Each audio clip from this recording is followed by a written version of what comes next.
کہ وہ اس چیز کے پیچھے لگ گئے جس کو سلیمان علیہ السلام کے دور بادشاہی میں شیطان پڑھتے تھے، اور وہ کفر سلیمان نے نہیں کیا بلکہ شیطانوں نے کیا تھا کہ لوگوں کو جادو سکھاتے تھے۔ حالانکہ یہ حکم بابل میں 2 فرشتوں یعنی ہاروت اور ماروت پر نازل نہیں کیا گیا تھا۔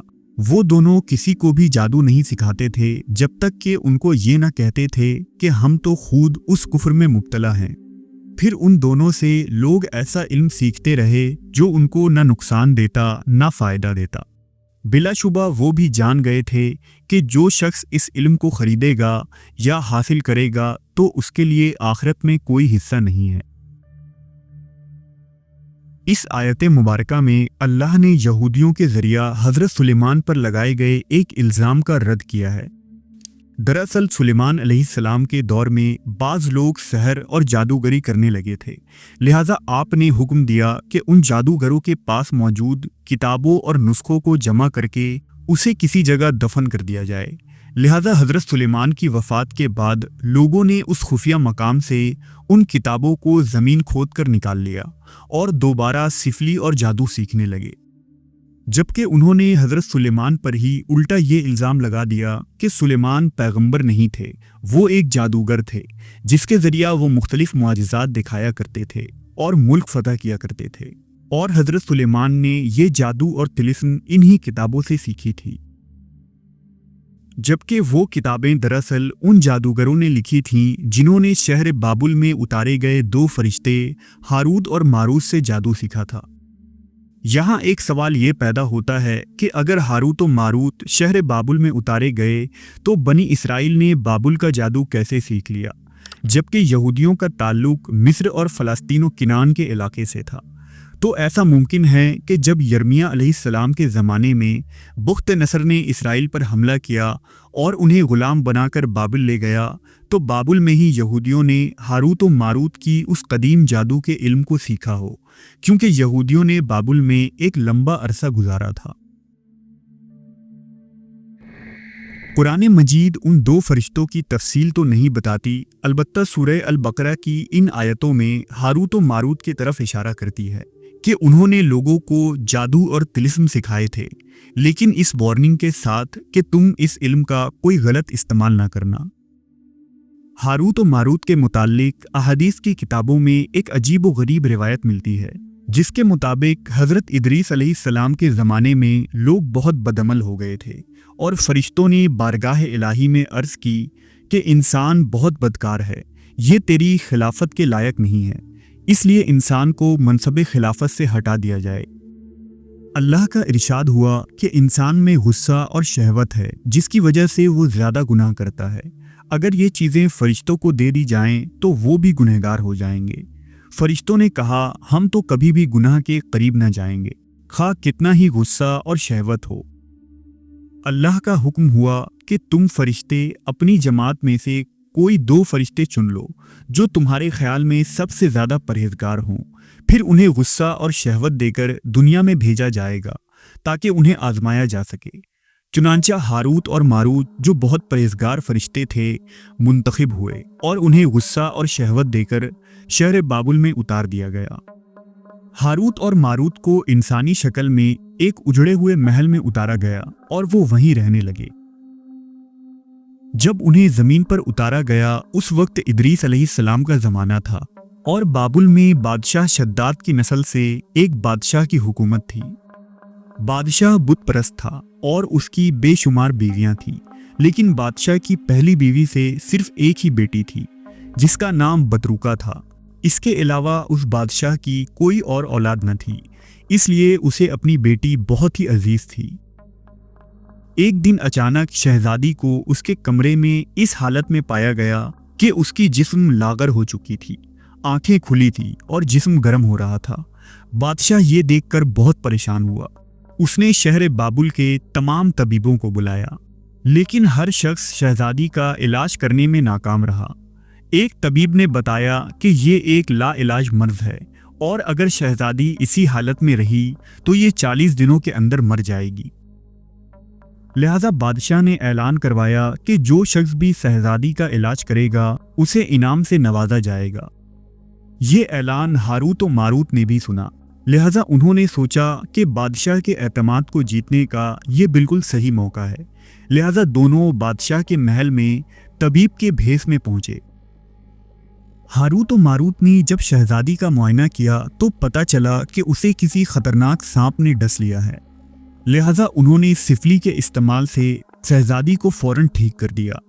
بادشاہ خوشی سے جھوم اٹھا اور ہاروت و ماروت کو سونے اور ہیروں سے نوازنا چاہا، لیکن انہوں نے انکار کر دیا۔ بادشاہ نے بیٹی کی خوشی میں ایک شاندار جشن کا اعلان کیا۔ اس جشن میں ایک خوبصورت اور حسین رقاصہ موجود تھی جس کا نام زہرہ تھا۔